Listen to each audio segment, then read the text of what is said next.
صلی اللہ علیہ وعلی آلہ وأصحابہ وأزواجہ وذریاتہ وسلم تسلیما کثیرا کثیرا اما بعد۔ محترم حضرات، بھائیو، بزرگو، دوستو، آج شعبان کی 15ویں شب ہے، جس کو لیلۃ البراءت کہتے ہیں، اور فارسی والے، اردو والے اس کو شب برات کہتے ہیں۔ لیلۃ النصف من شعبان کی تعبیر سے احادیث کے اندر اس رات کا تذکرہ فرمایا گیا ہے، یعنی شعبان کی 15ویں رات۔ شعبان کی 15ویں رات یہ مبارک رات ہے، اور اس کے فضائل احادیث کے اندر بیان کیے گئے۔ ایک حدیث میں آتا ہے کہ اللہ کے نبی علیہ السلام نے ارشاد فرمایا کہ جب شعبان کی 15ویں شب ہوتی ہے تو اللہ تبارک و تعالی تمام گنہگاروں کی بخشش کر دیتے ہیں، تمام گنہگاروں کو معاف کر دیتے ہیں، لیکن چند لوگوں کو اس رات میں بھی معاف نہیں کیا جاتا۔ ایک اس آدمی کو معاف نہیں کیا جاتا جو شراب کا عادی ہو۔ شراب پینے کا عادی انسان اس رات کے اندر بھی اللہ کی مغفرت سے محروم رہتا ہے۔ دوسرا وہ آدمی ہے جس کے دل کے اندر اپنے مسلمان بھائی سے کینہ ہوتا ہے۔ اللہ کے نبی علیہ السلام فرماتے ہیں کہ ان کو چھوڑ کر سب کی مغفرت کر دی جاتی ہے۔ مشرک کی مغفرت نہیں ہوتی، وہ تو طے شدہ ہے پہلے سے، لیکن مومنوں میں سے مومنوں کی مغفرت کر دی جاتی ہے، لیکن ان دو افراد کی مغفرت نہیں ہوتی۔ اس سے معلوم ہوا کہ یہ رات بڑی فضیلت کی رات ہے، اور اس کے اندر اللہ کی طرف سے مغفرت کا اعلان ہوتا ہے۔ اسی معنی کی بہت ساری احادیث آئی۔ ایک حدیث یہ بھی آتی ہے کہ اللہ کے نبی علیہ السلام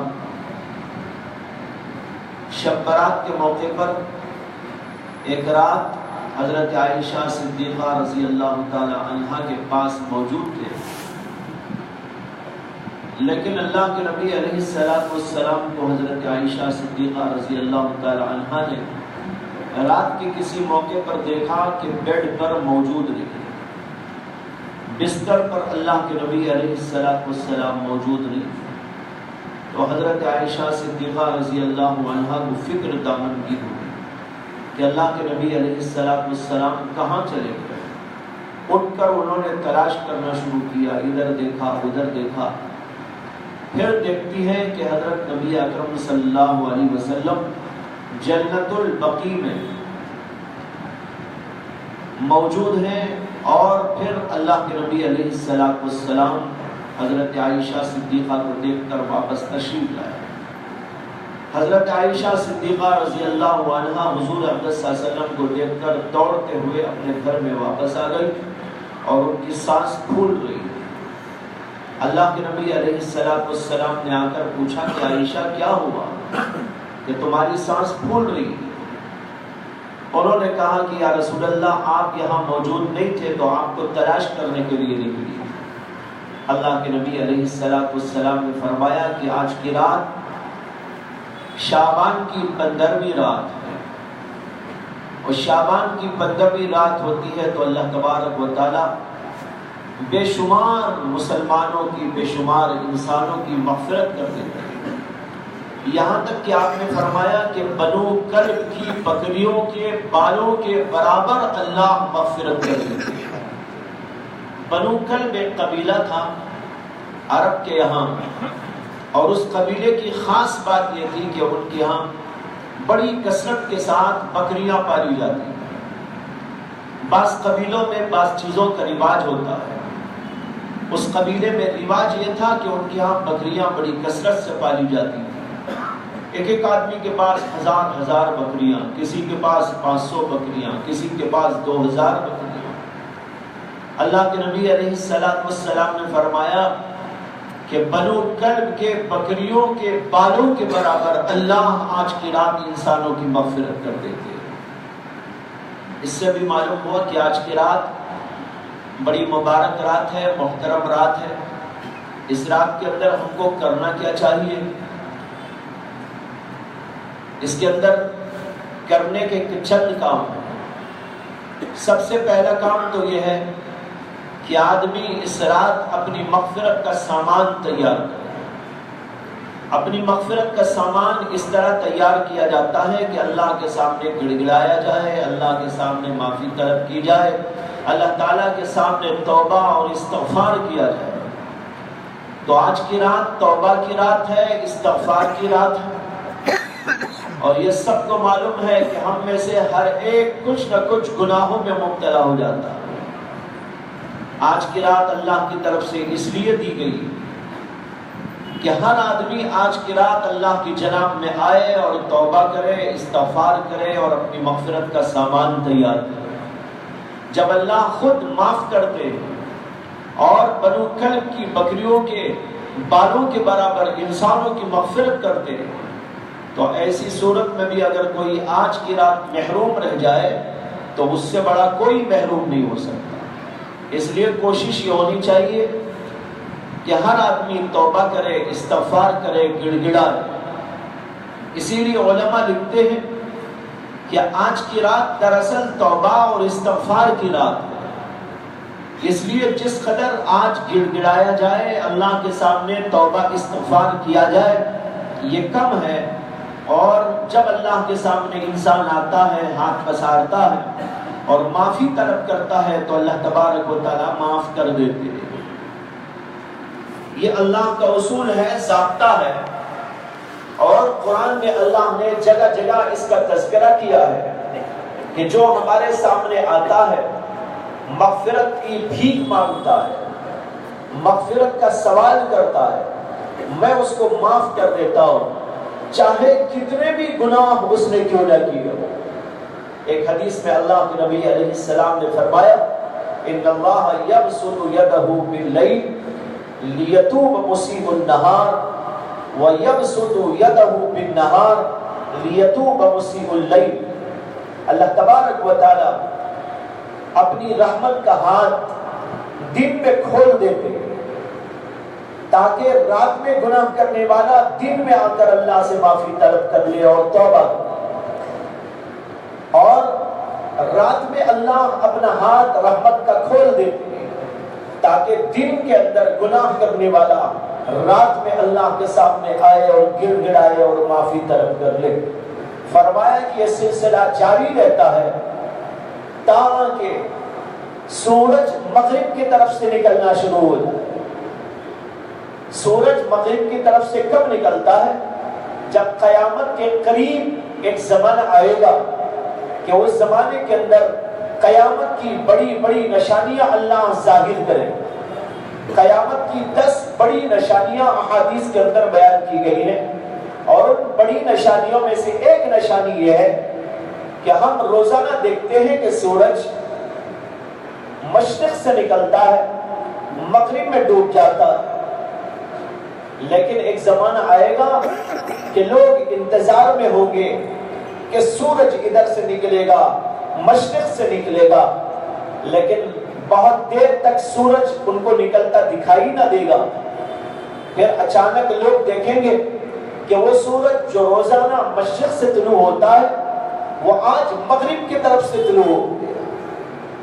جب یہ مغرب کی طرف سے طلوع ہوگا توبہ کا دروازہ بند ہو جائے، اب اس کے بعد کوئی توبہ کرے تو توبہ قبول نہیں۔ توبہ کا دروازہ بند ہونے سے پہلے اللہ کی طرف سے بڑی ہی عنایت ہے کہ رات میں آؤ، دن میں آؤ، دوپہر میں آؤ، صبح میں آؤ، کسی وقت میں آؤ، چاہے مسجد میں آ کر، چاہے اپنے گھروں کے اندر، چاہے کسی کوٹری کے اندر، یا چلتے اور پھرتے جہاں چاہے اللہ کو پکارو، اللہ تمہاری توبہ قبول کرنے کو تیار۔ لیکن ایسے موقع پر بھی انسان اگر توبہ نہ کرے تو پھر اس سے بڑا محروم کون ہو سکتا ہے؟ اور جب آدمی توبہ کرتا ہے، کتنا بھی بڑا گنہگار کیوں نہ ہو، اس کو مایوس ہونے کی کوئی ضرورت نہیں ہے۔ اللہ نے قرآن میں فرمایا، یا عبادی الذین اسرفوا علی انفسہم لا تقنطوا من رحمت اللہ ان اللہ یغفر الذنوب جميعا انہ هو الغفور الرحیم۔ اے میرے وہ بندو جنہوں نے اپنی جانوں پر ظلم کر لیا۔ جانوں پر ظلم کیا ہے؟ جب آدمی گناہ کرتا ہے تو وہ دراصل اپنے آپ پر ظلم کرتا ہے، لیکن لوگ سمجھتے نہیں کہ میں اپنے آپ پہ ظلم کر رہا ہوں، حالانکہ جو گناہ بھی کرتا ہے وہ دراصل خود کے اوپر ظلم کرنے کے مترادف ہے۔ اس لیے کہ آدمی جب گناہ کرتا ہے اللہ ناراض ہوتے ہیں، اللہ کا نبی ناراض ہوتا ہے، اور اس کے لیے گناہ لکھ دیا جاتا ہے، اس کا ریکارڈ تیار کر دیا جاتا ہے، فرشتے اس کو لکھتے، ریکارڈ اس کا تیار ہو جاتا ہے، اور جب قیامت کے دن جائے گا تو اس کے گناہوں کا بدلہ اسے دیا جائے گا، اور بسا اوقات تو گناہوں کا یہ بدلہ دنیا ہی میں شروع ہو جاتا ہے۔